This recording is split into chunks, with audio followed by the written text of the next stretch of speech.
நாடோடி மன்னன் வெற்றி விழாவுக்கு மட்டும் மதுரையில் 10 லட்சம் பேர் வந்திருக்காங்க. அந்த காலத்தில் 10 லட்சம் பேருங்க மதுரை தல்லாகுளத்தில் வந்திருக்கு.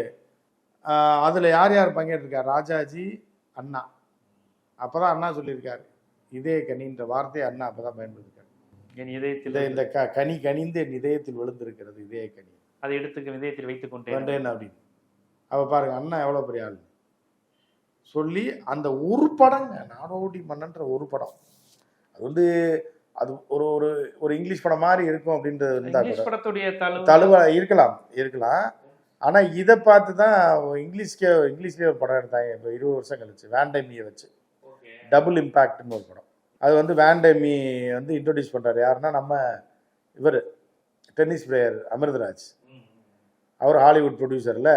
அவர் எம்ஜிஆர் படத்தை பார்த்து ஈர்த்து போய் இந்த நாடோடி மன்னனை பார்த்து அப்படியே டபுள் இம்பாக்ட்னு எடுக்கிறார். 2 அண்ணன் தம்பி இதே மாதிரி கப்பலில் போவாங்க, ஒரு அண்ணா இப்படி, அதே கதை தான்.